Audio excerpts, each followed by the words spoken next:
So the degree to which you are flexible is entirely dependent on the degree to which you are strengthening that muscle in its shortest and longest position, right?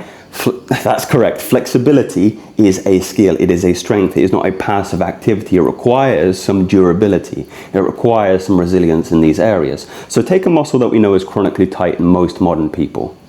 A hip flexor. I mean, if you're watching this video right now, the likelihood that you're sat down and your hip flexor is already in a shortened position is just axiomatically true. So, and by the way, you want to care about this because the degree to which you experience back pain, like me, is entirely dependent on the strength and durability of the hip flexor muscle, specifically the psoas. So I just want to give you an anatomy lesson first and foremost. I'm just going to take you over, right? Just very, very quickly to kind of set the scene. Apologies if my camera skills aren't great here, but hopefully you can kind of see this, right? This is psoas and iliacus, and you can see the attachment points in the spine.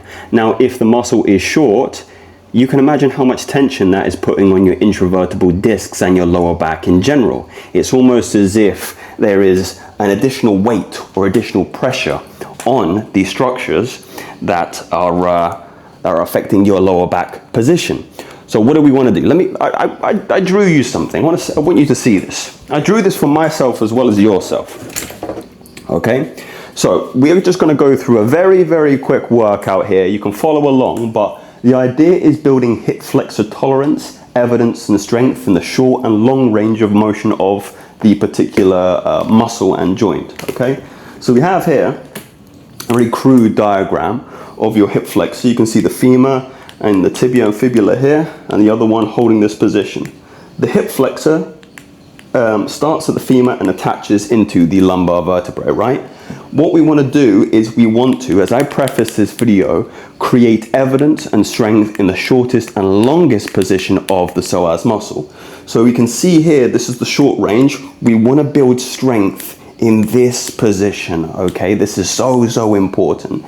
And next, we want to build strength and evidence in the antithesis of this position, in the longer position when the femur is behind the spine, right? So what we're going to do is I'm going to take you through how to do this. We're going to begin by warming up that particular muscle, right? It's good to get blood in the muscle so you can kind of follow along. You know what? I'm going to put you on the floor. I'm going to refer to my other camera as well so you guys can kind of get a good idea of what this looks like, okay?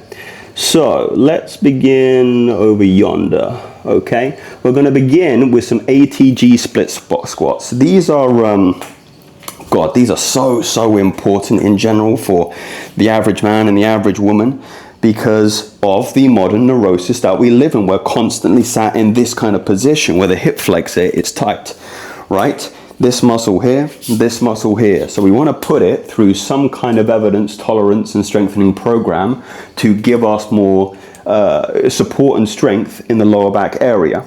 So I'm lucky enough that I have a little platform here to kind of help me after recovering from this L5 S1 disc herniation. I've been very fragile in these kind of positions, but fortunately I am now able to do bodyweight ATG split squats relatively easily, even if it is with a mild kind of aid here.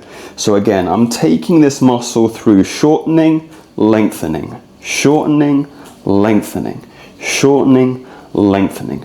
And I'm also, my focus isn't on my front foot here. It's on my back leg, and I'm thinking about driving this hip almost into the ground and coming back up. So you should feel a lot of tension in this particular position here. I'm going to swap over and actually strengthen the side, or stretch and get some warmth and mobility into the tissue of the side that I actually need. So my injured side is my right hand side. Again, using this for support and just sinking that hip down towards the ground.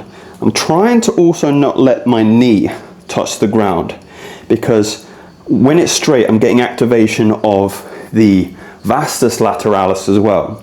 So, rectus femoris, which is the quadricep muscle that runs over the hip and the knee joint. So one of the things that people don't consider when they want to get extra flexibility in the hip is also the position of the surface level quadricep, right? The vastus lateralis. My definition isn't terribly good right now. My legs have actually atrophied quite a lot because of my disc pain. But I don't know if you can kind of see that on video. It's this one. This one runs up and it runs over the iliac crest. So when we are in this very, very long position here, right, we're stretching both at the hip and at the knee when we're keeping that straight. So we're also getting a big stretch on rectus femoris.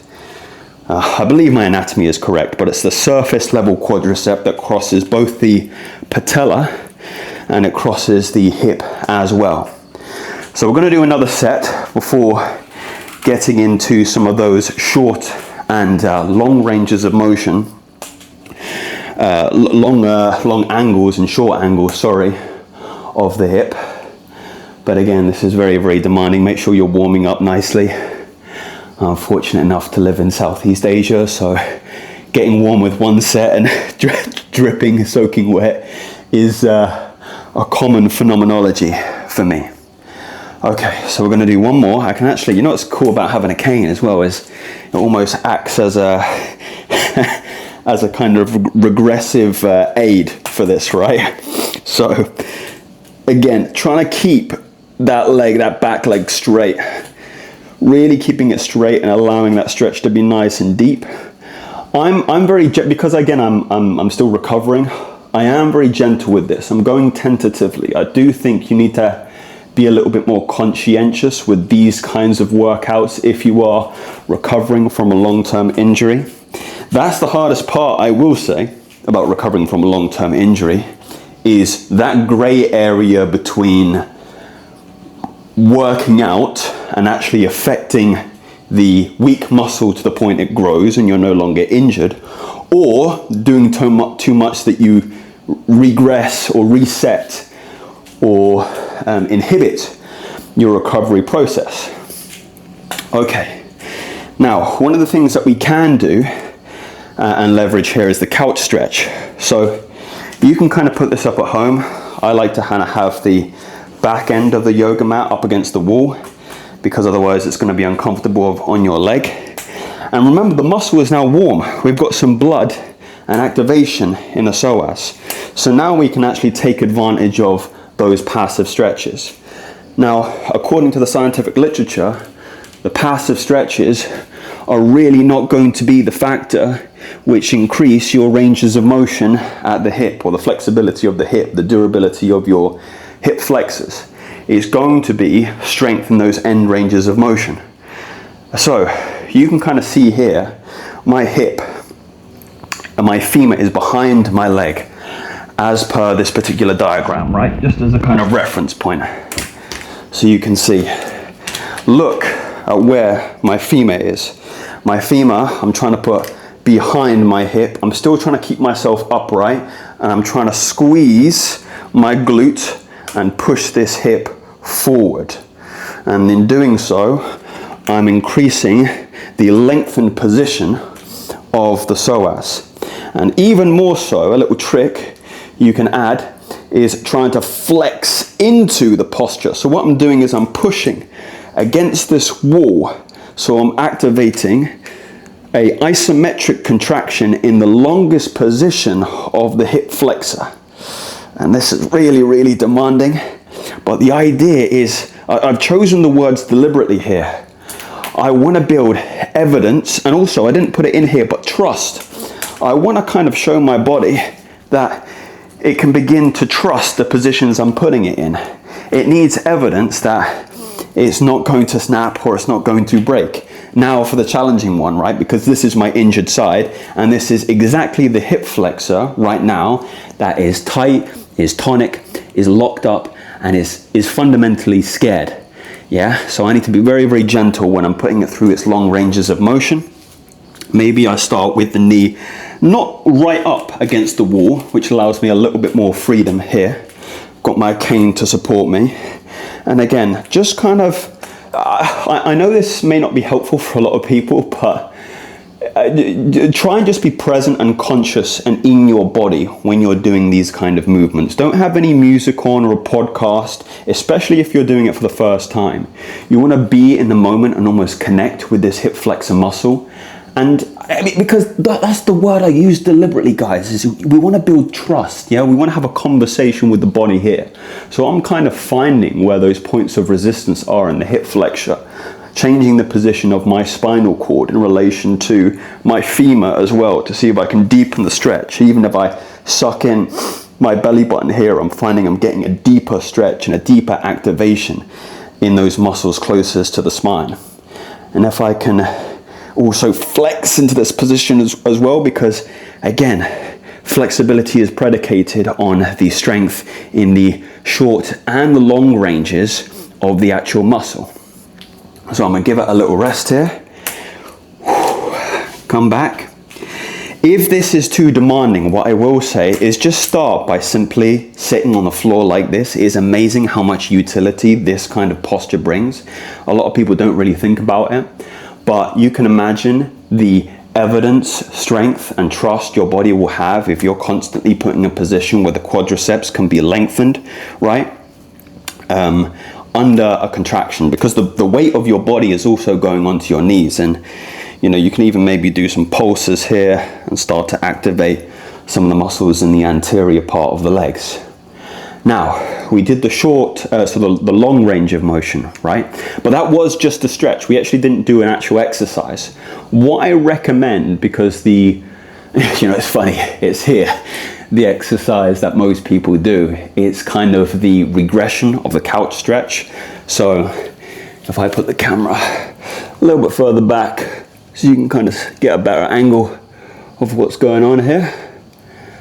But we want to get in this kind of very typical posture where we've got this right angle here, the back leg is long, and we are just contracting the glutes, pushing the hip forwards, but keeping the torso nice and center.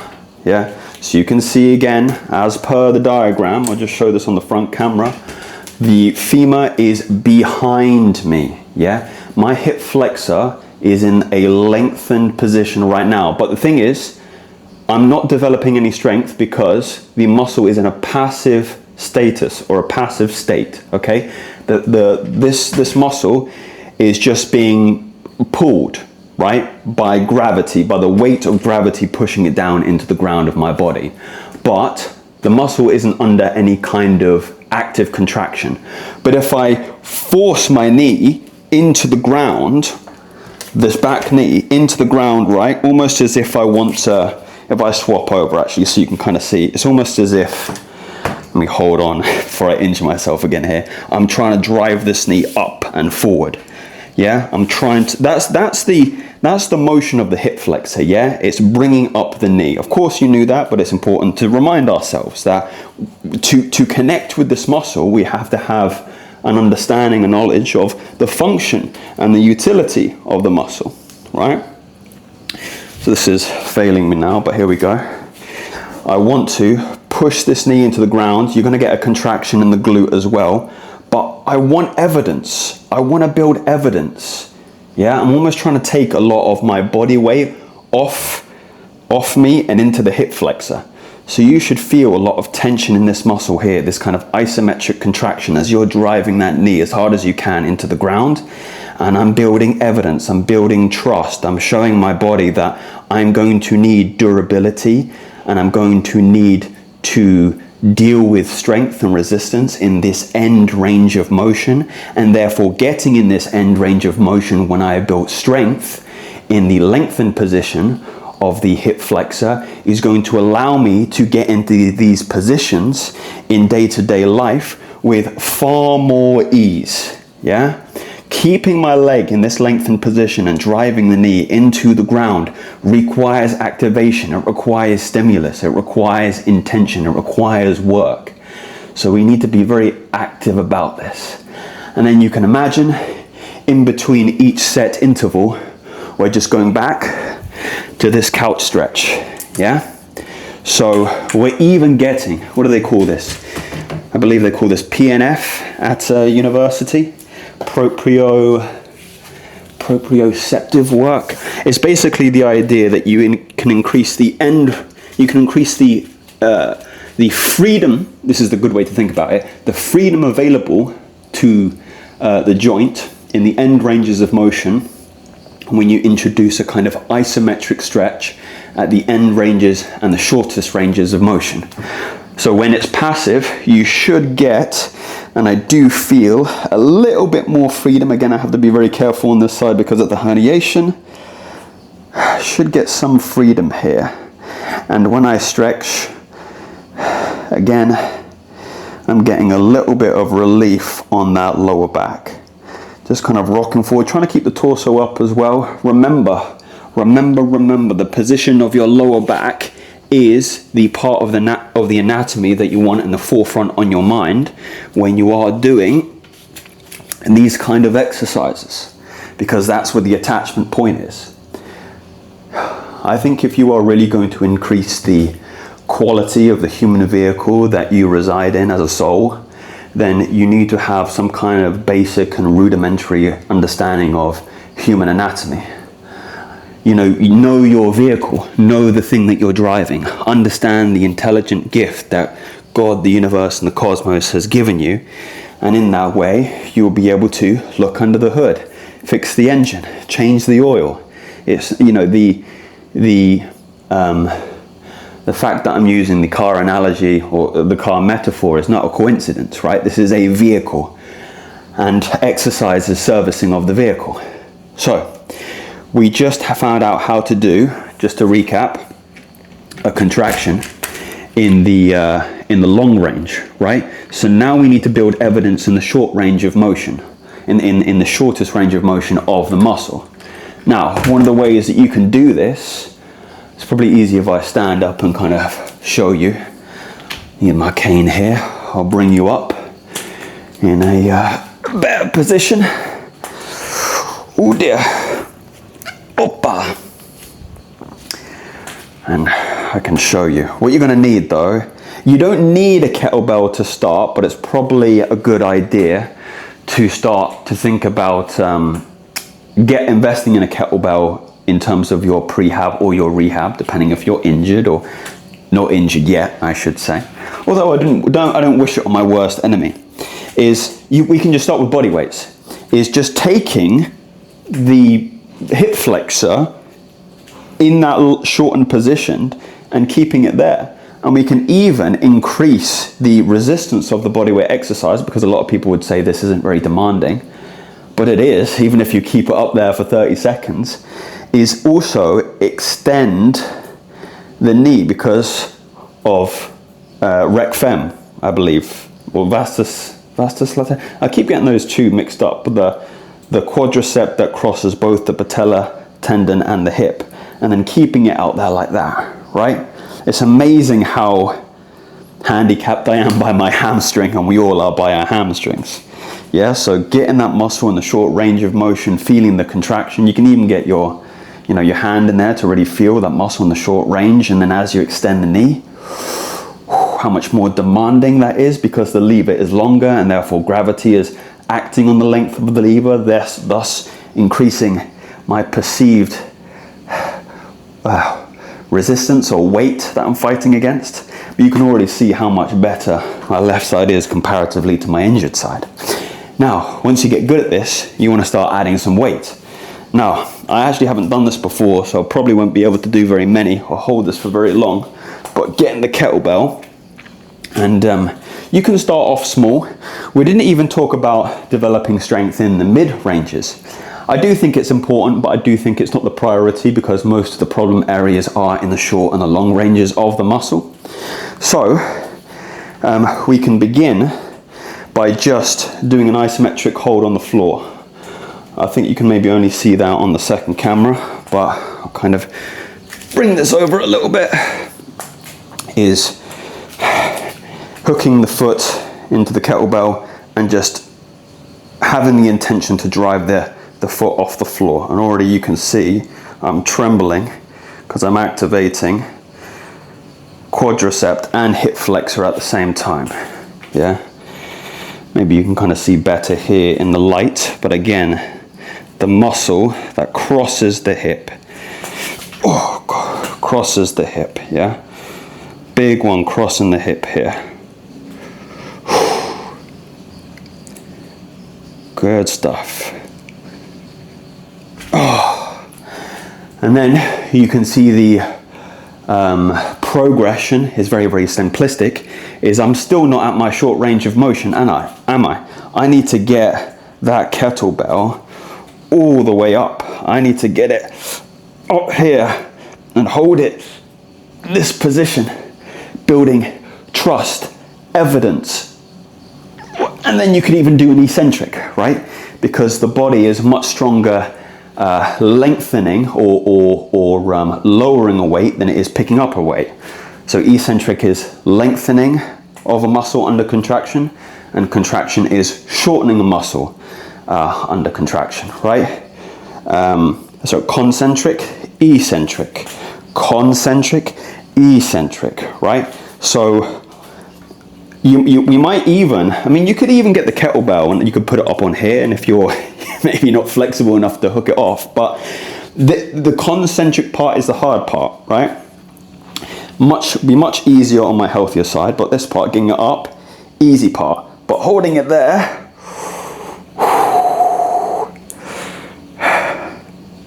and then lowering it is a lot easier than actually getting it up. So that's the idea, that's the theory, that's the premise behind a lot of this. What's also really valuable to those of you that are trying to build, stability and symmetry and mitigate any dysfunction and future injury or current injury is the stabilization effect that's happening on the diametrically opposed hip, the opposite hip, yeah? So when you think about it, if I'm loading the hip from the left-hand side, the foot in contact with the floor has to do a lot of work, specifically the muscles in the kind of like lateral and posterior part that keep the hip parallel to the ground. What we don't want is this, right? We don't want this happening and us losing strength in this area, right? What's happening there is the stabilizers on the lateral and posterior side are giving up. They're fatiguing early because the weight is not good enough. One of the ways that you can know this for sure is just taking a foot off the ground and being here, contracting the muscles in this side, and if you're fatiguing early and dropping, you're understanding that these muscles are very, very weak. Though I would only expect to see that level of weakness on individuals who are experiencing chronic, like 8 out of 9 out of 10 pain probably.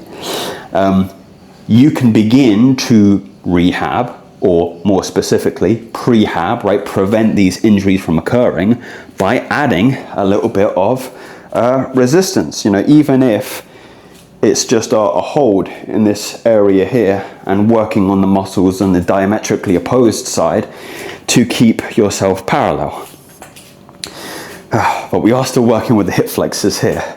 So let's have one more time. I think I can do maybe one more.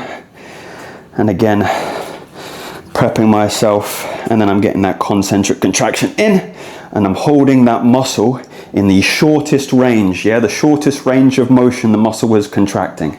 I'm building evidence, I'm building strength, I'm building trust. I'm showing my body I need strength here. I need strength in the shortest range of motion of the psoas. And then I can very gently lower it down. Ooh, it's good. You can either do a drop set where after you put the weight down, maybe we just do without the weight, and already that feels so much easier. Yeah. Oh, that's difficult as well because that pulls directly on the sciatic nerve, piriformis, hamstring, and down into the big toe. So do be careful with the extension at the knee at that point if your nerve is still very, very kind of stiff and sore like mine. But also, we weren't thinking about, we should again make reference to the fact that although again I am working this part and this is really my focus, I'm also getting some activation in glute med, in glute min, in glute max, in the stabilizers of the hip as well. In piriformis, I'm sure is working well. So let's try maybe just one more time, getting that kettlebell up, shortest position, but also contract, drive the heel into the ground. I'm feeling how I'm getting all this activation here. My hips are still parallel. I'm not dropping it. Holding, evidence, trust, and then lowering.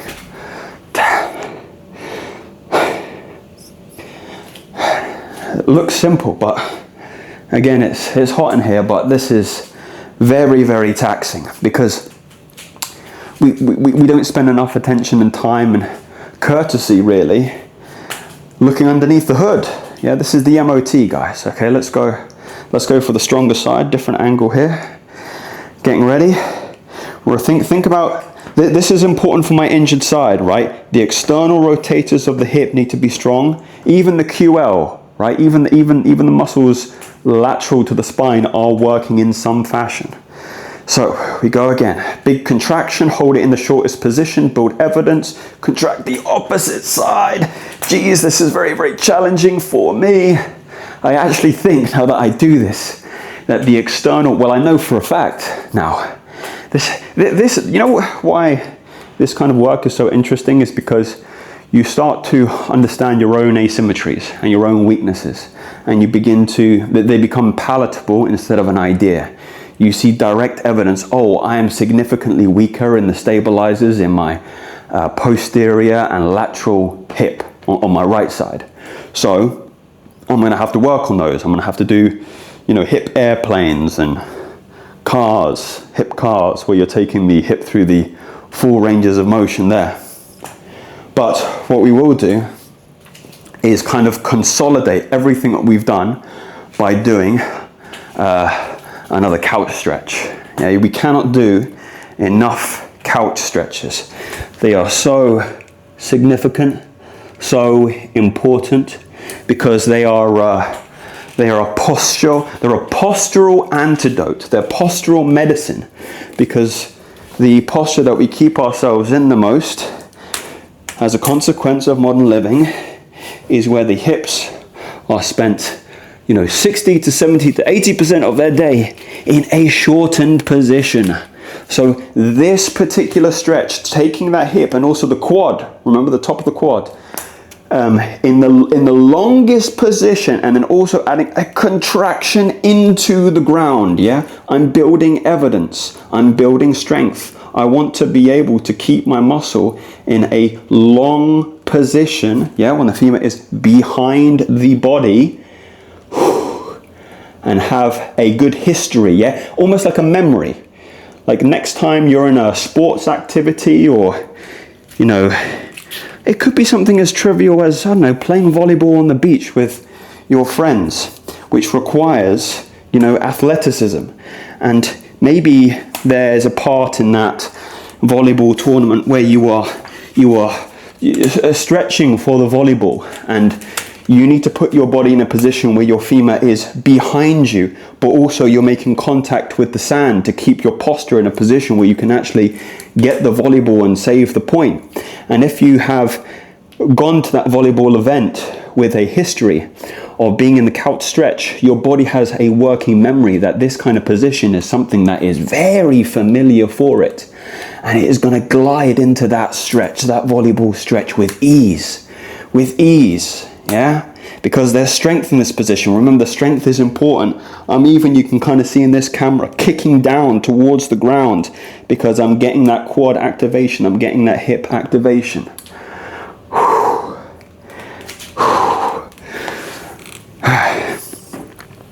Wonderful stuff, guys. So that's going to be it for me. Very, very short but effective concept to build evidence, strength and trust in the short and the long ranges of motion of the hip. Okay, guys and gals. So do your MOT, do your maintenance. And I'll catch you in the next one.